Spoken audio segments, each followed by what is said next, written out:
I'm Dick Enberg, welcoming you to the Riverside International Raceway. Today, we'd like to show you all phases of hot rodding. The people involved, the way they work, the safety devices they've developed, safety devices you and I use on our cars today. Let's go back down Hot Rod Lane, see how and where it all started. When the troops came back from Europe after the Second World War, they were all young guys and they wanted to have cars. They wanted to be mobile. A lot of them knew how to drive, something that wasn't as common, in the 20s and 30s. But there was no cars. The manufacturers were trying to retool, starting to get cars rolling back out after 4 years of producing nothing but war materials. And so the only option was, well, make your own car.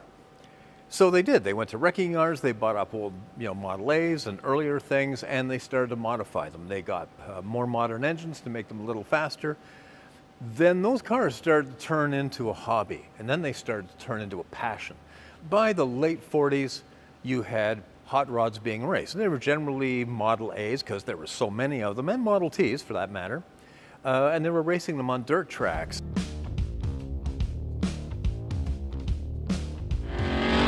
Drag racing actually got its start in the late 1930s in Southern California when a group of would-be racers discovered that the smooth surfaces of the Mojave dry lake beds were ideal for automotive speed contests. They were, going to drag strips, which was sort of a new thing. They were also dragging on the road. And that was a big deal back then, just sort of still is, but there's lots of old safety videos from the late 40s and 50s going on about these evil kids, racing their hot rods. She's not too happy about the way he drives. He's got a good car and he likes to show what it can do. Nell doesn't slow down for anything. Perhaps Nell's not such a big shot after all. That stuff's all very amusing, but it did become part of American culture. These were the early days, a form of racing soon to grow and become one of America's most popular automotive sports.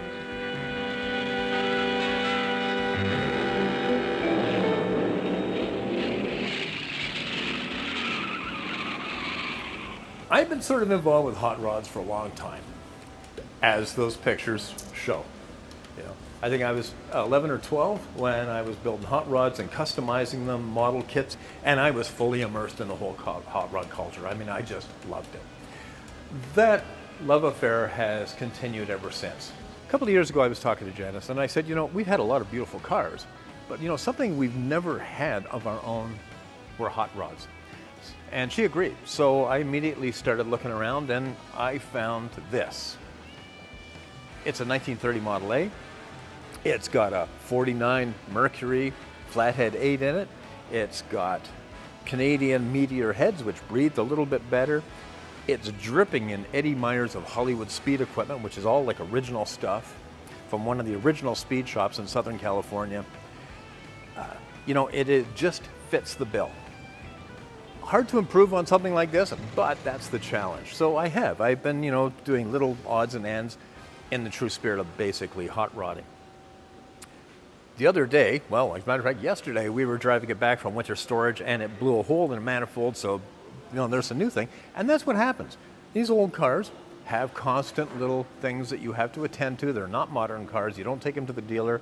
So I've got a quarter-size hole in a manifold now. Got to fix it, got to find a new one, whatever. That's part of hot rodding. Some people paint, others write. Some design a rocket to the moon. But for us, it's trying to build a machine that'll cover a quarter of a mile quicker than anything else on four wheels. In the late 40s and 50s, one of the driving forces in hot rodding was literally racing. Most of these hot rods were dirt track racers. And this is one of those.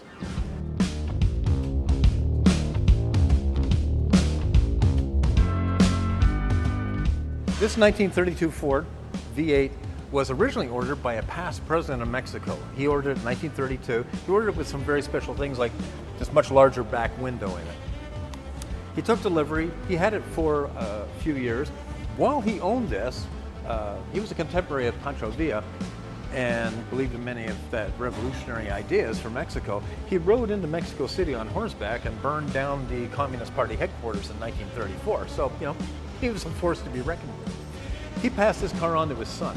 His son turned it into a dirt track racer, And it was raced in northern Mexico and southern California for quite a few years. After that, it went on to a garage because he passed it on to his son, now third generation ownership, same family, but his son just put it away, had no interest in it. It emerged in the 2000s, and a gentleman in Florida bought it. It went to a shop there. They refurbished the bottom of the car, they rebuilt the engineering, but fortunately, they left the body alone, you know? So we had this beautiful time capsule, still in original markings. There's some stuff that's been messed with for sure. I mean, it was in the Great Race in 2007, so it traveled across America, and you can see that there's some old stickers on it that said, you know, the Great Race and that sort of thing. It went to auction after the Great Race. It was purchased by another gentleman in Florida, funnily enough, and he had it for quite a few years. And you know, he started to do some alterations. He started to make it more drivable. He put full fenders on it. He changed the interior from sort of the racing interior. But again, fortunately, he didn't mess with the outer look of the car. We still have a lot of original paint on it. We have a lot of things that have been worked on, and we still have a lot of the original sort of advertising, and sponsorship that was painted on the car. When I got the 1930 Roadster, well, Janice wanted a car. And of course, Janice being Janice, well, she was going to one-up me for sure. And this was the result. And do I feel one-upped? Well, it's a 32. It's a Deuce Coupe. It's got amazing provenance, including actually racing and dirt track racing. So I feel a little one-upped. But look at it. What a beautiful thing to own.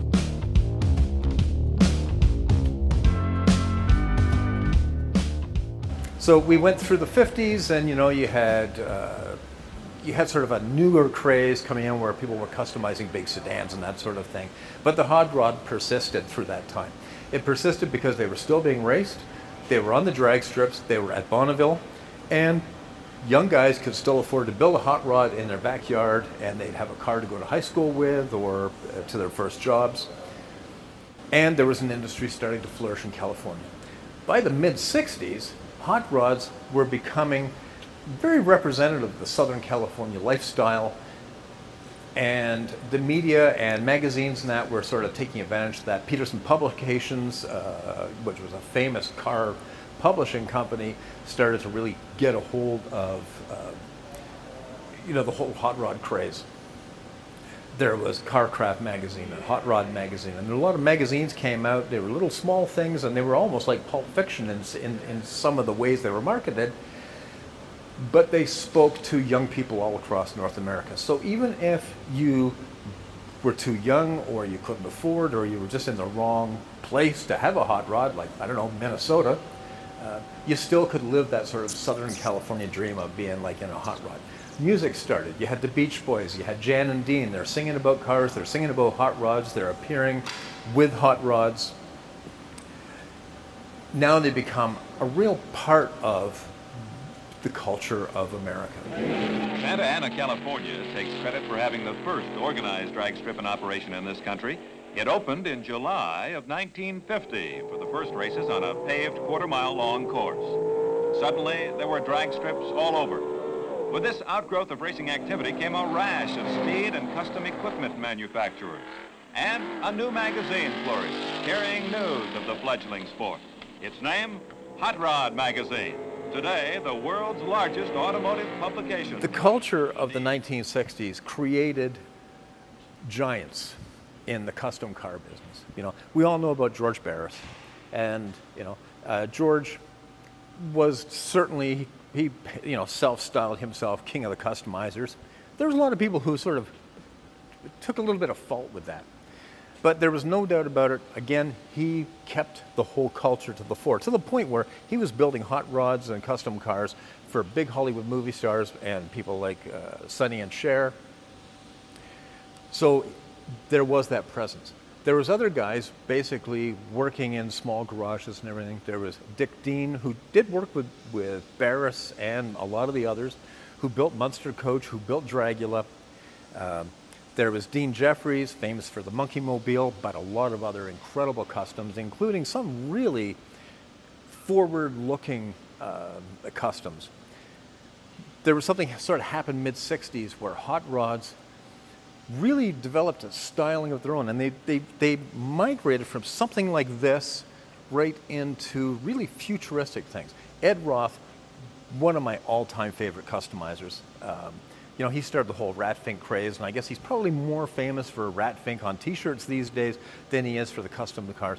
But his custom cars were just above everybody else, and he set certain trends. You know, Dean Jefferies sort of followed along, and you know, his cars departed from Ed Roth's, and they were just as substantial, just as important. He didn't do quite as many, but the ones he did were significant. Cushenberry, another guy, he built Silhouette. I mean, wasn't at it for very long, but the Silhouette was an amazing car. And these were all bubble topped, and they're hard to live in because, I mean, when you've been in the sun with them for, I don't know, 4 minutes, you got to open the canopy because there wasn't a lot of ventilation in them, but they were remarkable. Matter of fact, they were so remarkable, and these guys were so talented that they got the attention of the big three in Detroit. Now there was cross-pollination going between Detroit and the Southern California car culture. Some of these guys had a very real interest in working with the design departments at the big three, and some of the amazing cars that came out of that, and the amazing ideas that some were pilfered and some were actually involved with the production. Dean Jefferies had a lot to do with the Cobra. He had a lot to do with quite a few Ford designs. As a matter of fact, he had something to do with the GT40. And when I visited his garage many years ago, and well before his passing, he had undercover a GT40 in his garage, which he had been almost gifted by Ford because of his participation in the program, and it was the only roadster that they had made. I mean, that was just an amazing car. Something else that we're excited about. It's this new Ford GT. It was designed and built by Ford engineers as kind of a laboratory on wheels to test new ideas and prove Ford's capabilities in open competition. So what happened was California customizers, guys who were working in their backyards and having, you know, bodies suspended between two 50-gallon drums and everything, gained an amazing credibility in the entire car world. Some of their ideas started to go mainstream. There was designers in Detroit who really enjoyed what they were doing because they were car guys too, and you ended up with all of these influences. It really started to diminish in the 70s. I mean, in the 70s was sort of a dry spot. There wasn't a lot going on in the custom car world. People were too focused on a lot of other things. And you know, it continued sort of as an undercurrent through the 70s and 80s. Into the 90s, you started to see these things coming back again. I think part of that was people were looking at old movies because in the 60s, TV series had these on them. Movies were featuring hot rods. You know, again, it had become part of the mainstream culture. In the 90s, people started to go, hey, these are pretty cool. A new generation was seeing them. A new generation started to want them. Thousands of fans thronged the gates of a drag strip on Sunday afternoon in all parts of the country. The reason? Simple. Who can resist those tire-burning dragsters in the closely matched contest between the ever-popular stockers?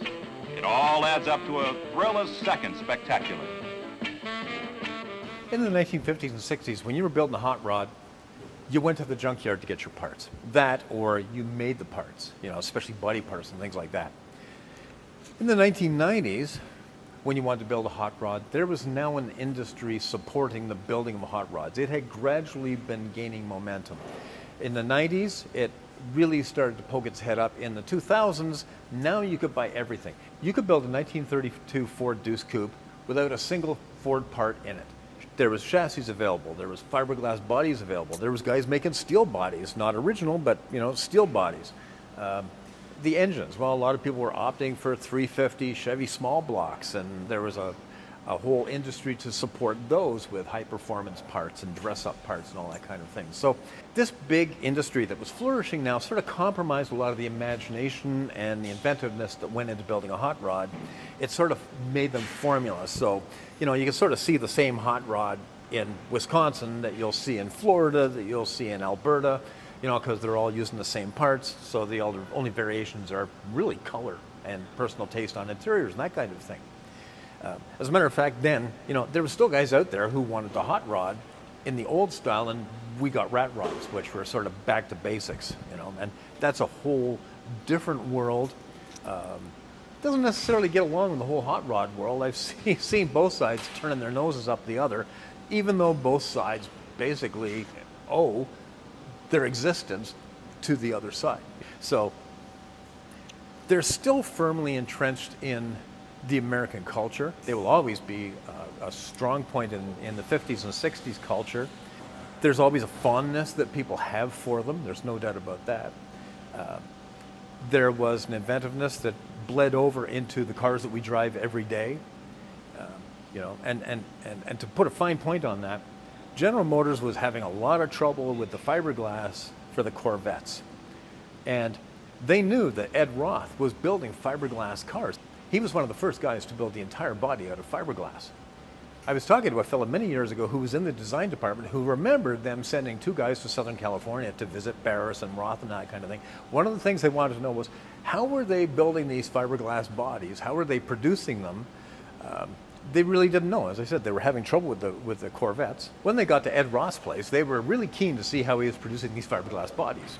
When they got into his shop and started talking to him, he was quite willing to show them. He was producing the bodies by getting a couple of 2x4s, suspending them between two 50-gallon drums, using foam in that to basically carve one, and fiberglassing it in his backyard on these boards suspended between two 50-gallon drums. I doubt if that process ever made it to the production line at General Motors, but it certainly showed the creativity. I mean, he was doing these miraculous car bodies literally in his backyard, suspended between two 50-gallon drums. And that was one of the great things about hot rodding. It forced people into being really creative. There wasn't anything to build it on, which we have now. They were the pioneers in this great hobby, and one that persists to this day. I really appreciate modern hot rods. I love seeing them going down the road. And as much as I appreciate those, I really love the old school hot rods like this. And it's probably because, when I was a little kid, I was seeing these cars when they were like first thing out on the road. Unfortunately, I'm that old.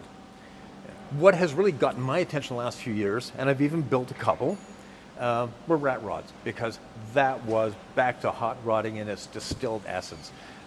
Unfortunately, that's being affected now because everybody who's got an old wreck and gets it running calls it a rat rod, and that's not true. Rat rods are something that are created from a myriad of parts that have been dug out of wrecking yards, parts that have been sourced at flea markets and that kind of thing, rather than going to a catalog and ordering them. And that is the part of hot rodding which is still living and still breathing and still very, very important to this hobby if it's just going to continue growing and being fresh and new.